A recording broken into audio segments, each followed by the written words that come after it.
Joe, and thank you, ladies and gentlemen, for coming today.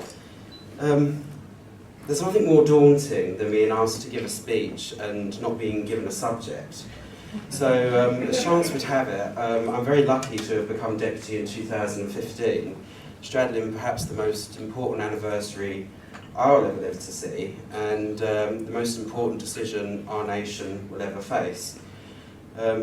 I may have struggled, perhaps, if I was made deputy as someone that clearly loves sport in 2012 in the shadow of the Olympics, not unless it was on a sport like Greco-Roman wrestling, which I take a healthy interest in.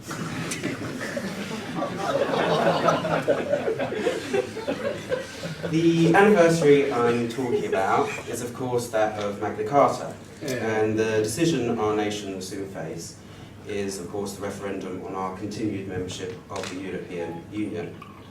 A referendum which could set us free, or it could embed our unwanted governors even further in unelected authority. 800 years ago this year, on the 16th of June, England was divided. It asked itself who it was and how it should be governed and who should govern it. We had a bad king. We fast forward to now, 800 years later, and we find ourselves again in a situation where we ask ourselves as a country who we are and how we should be governed. Who should govern us? This time we've got a lovely monarch, but she has a bad government. Indeed, she has two bad governments, the real one in Brussels and the one that pretends it's the real one in Westminster.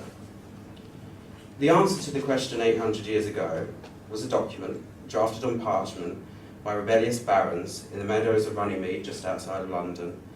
Written in water, dust and oak apple powder, it sought to deny the absolute authority of the king, to subject him to the same laws, and, perhaps without knowing, it laid the foundation for the Britain we know today. That Britain is a country that the other parties try their damned hardest to abolish. And the only difference between them, conference, is the speed with which they wish to do it. The Tories over a couple of decades, and the Greens, if you care to read their manifesto, overnight.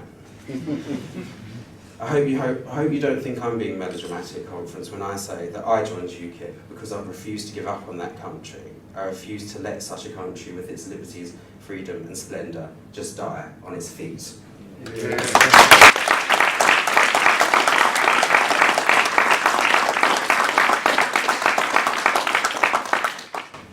Because it is those liberties and freedoms which make me a Briton.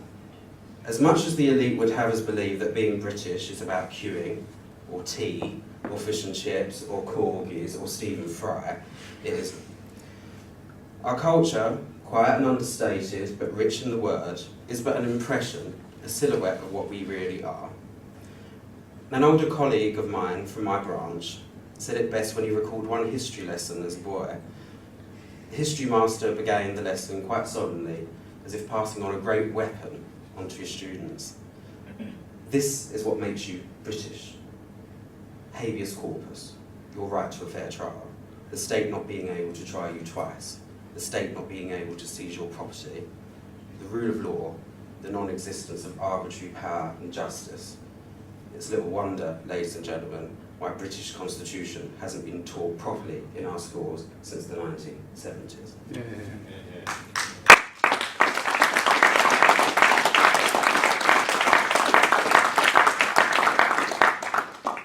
That lesson took place only 50 years ago, and since then our governments in both Westminster and Brussels have chipped away at each of these fundamentals until none exist.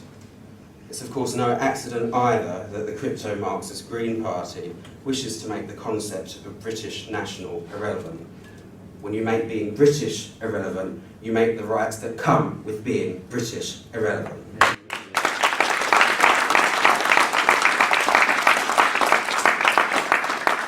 Instead, I'm proud to belong to a party and a youth movement that intends to get them back.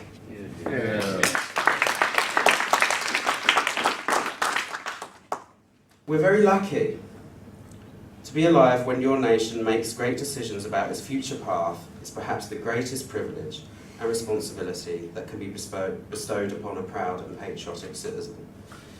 It doesn't come along very often, ladies and gentlemen. In this country, Magna Carta was one example, the English Civil War another, the Reformation, the Glorious Revolution. Economically, we've had the Industrial Revolution and Thatcherism. The paths we have now before us are very simple and clear.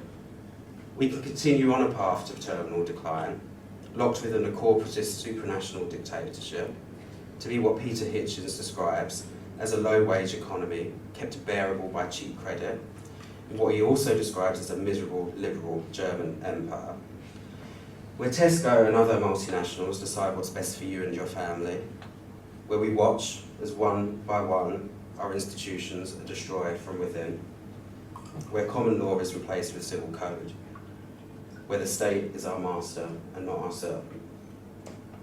Or we can vote no in the referendum and live in a free, prosperous and independent country, once again able to make our own laws, where the state is our servant, not our master. Yeah.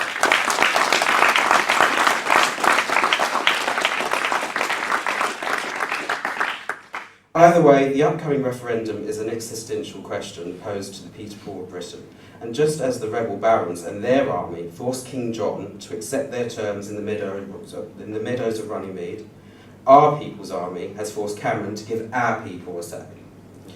But we must be careful not to fool ourselves in what we're up against. The EU is backed by people and organisations with immense amounts of money, influence and power. The recent tragic charade in Greece has shown that we quite simply no longer live in a true democracy. Cameron's decision already to ensure the fight for this referendum, like in 1975, is not fair, proves this. And as those barons were rebels, so are we dissidents in a regime that would really rather we weren't here. And I'll say that again. If you're in this hall and have a purple and yellow card in your pocket, you are not simply a party member or an activist.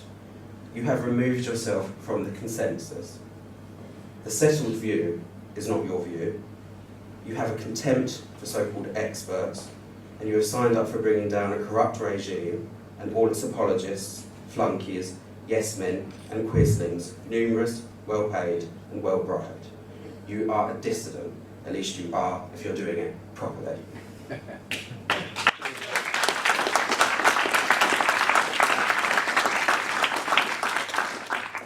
Indeed, already this weekend, I've heard of a Wire member being telephoned after a job interview to be asked why he is in UKIP.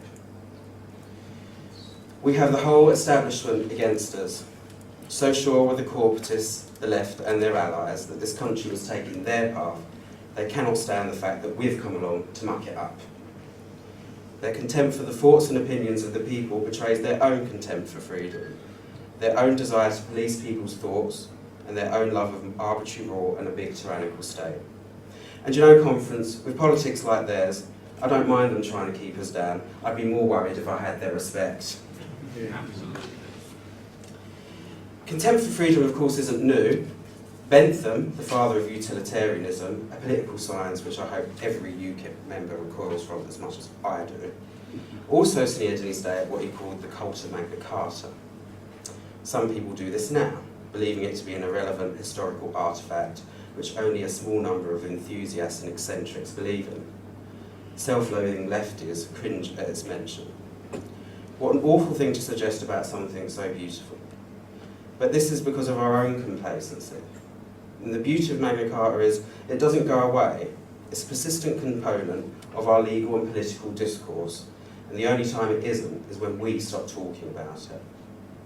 And that is why events like the anniversary this year are so important, and yet the 16th of June passed with hardly a mention. So how do we as a youth wing keep talking about it? And why is Magna Carta pertinent to us? Why am I talking about it? How do we make this old document, which contains everything from the clearing of fish weirs to the return of Welsh hostages, relevant? We do so because the spirit of it is quite simple and cuts to our very core as a party. That is to rein in the absolute power of the state. We are the party of Magna Carta, and indeed we were the only youth wing to even bother about it. I was delighted to see so many YIs attending the Magna Carta event I arranged in London. My pleasure wasn't just that the attendance was good, with young people coming all the way from Manchester and even Scotland and Wales, but it was the sense that we weren't just commemorating an episode in our history, we were looking to the freedoms in our future. Can you imagine another youth week in which you would hear the discussions which we are going to hear today and tomorrow? Can you imagine the young Greens talking about freedom? Have you heard any debates about secret courts or mass surveillance or privacy being taken up during the Labour leadership campaign? I've heard that the Tories have something called Conservatives for Liberty. They would do well to pay attention to what their own Home Secretary is doing. Yeah.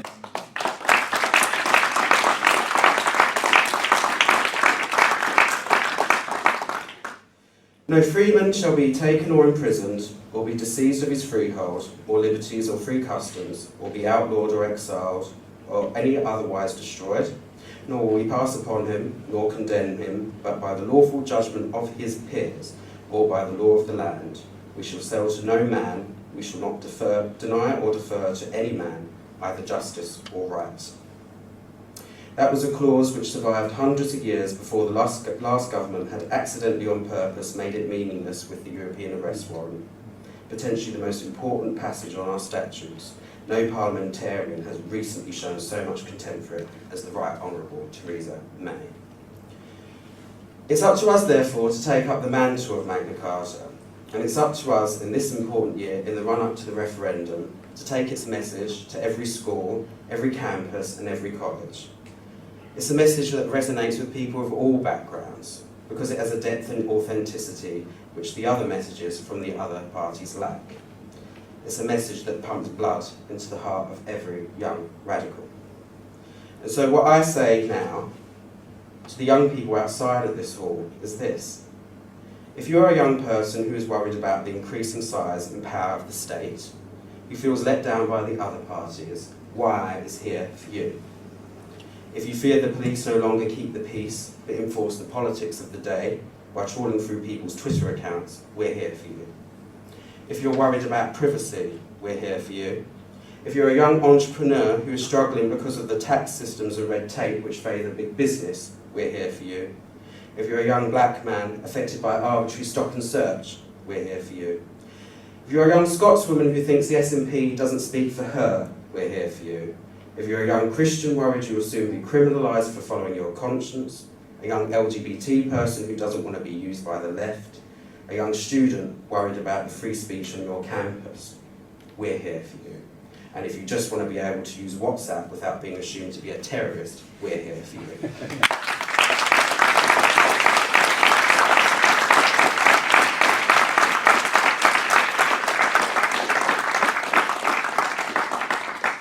Sometimes, when it does get quite hard, as it does, I do think of the people I grew up with in the East End, who I see struggling to make ends meet, struggling to get a hospital appointment, finding their wages slashed, finding it hard to bring up their young families. We're here for them too. Because as the feminist Helena Normanton, the first woman in this country to practice as a barrister, said of Magna Carta, its enduring importance was at its heart was an element of hope. I look around this hall now and I see people who can write well, people who can speak well, people with great organisational skills, good debaters and seasonal campaigners. The time to use these skills is right now, because we have to continue as a youth wing to give young people that